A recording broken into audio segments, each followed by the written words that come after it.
Hello friends, അസ്സലാമു അലൈക്കും. Welcome back aunties kitchen. എന്താണ് എല്ലാവരുടെയും വിശേഷങ്ങൾ? സുഖം തന്നെയല്ലേ? നമുക്കിന്ന് കാരമൽ പുഡിംഗ് എങ്ങനെ ഉണ്ടാക്കാം എന്ന് നോക്കാം. വീഡിയോയിലേക്ക് പോകാം. ഒരു മിക്സിയുടെ ജാറിലേക്ക് 2 ബൻ ഇട്ട് കൊടുക്കാം. പിന്നെ 1/2 ലിറ്റർ മിൽക്ക് ആഡ് ചെയ്ത് കൊടുക്കാം.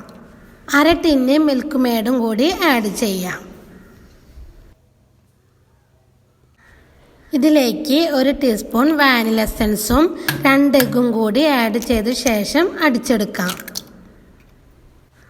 വേറെ ഒരു ബൗളിലേക്ക് ഷുഗർ സിറപ്പ് ഒഴിച്ചു കൊടുക്കാം. ഷുഗർ സിറപ്പ് ഒരു പാത്രത്തിൽ കുറച്ച് പഞ്ചസാര അലിയിച്ചെടുക്കുന്നതാണ് കേട്ടോ. അത് അലിയിച്ചെടുത്തിട്ട് ഒരു ബൗളിലേക്ക് ഒഴിച്ചു കൊടുക്കാം.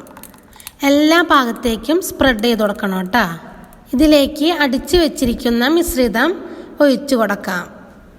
പിന്നെ ഇഡ്ഡലി ചെമ്പിൽ 30-35 മിനിറ്റ് ആവി കയറ്റാം. നിങ്ങൾക്ക് ആവി കയറ്റാൻ ഓവനോ വല്ല ചെമ്പട്ടിയോ അതിലോ ചെയ്യാനാണെങ്കിൽ അതിൽ ചെയ്യാം കേട്ടോ. ഞാൻ ഇവിടെ എടുത്തിരിക്കുന്നത് ഇഡ്ഡലി ചെമ്പിലാണ്.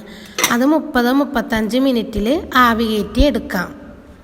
പിന്നെ തണുത്താൽ ഒരു പ്ലേറ്റിലേക്ക് മാറ്റി കൊടുക്കാം. കാരമൽ പുഡിംഗ് ഇവിടെ റെഡി ആയിട്ടുണ്ട്. പിന്നെ ഇഷ്ടമുള്ളതുപോലെ പീസാക്കി കഴിക്കാവുന്നതാണ്. നിങ്ങൾ ഈ ചാനൽ സബ്സ്ക്രൈബ് ചെയ്യാത്തവരാണെങ്കിൽ സബ്സ്ക്രൈബ് ചെയ്യുക, ലൈക്ക് ചെയ്യുക, ഷെയറും ചെയ്യുക. വീഡിയോ സ്കിപ്പ് ആവാതെ കാണണേ. Thank you friends. അസ്സലാമു അലൈക്കും.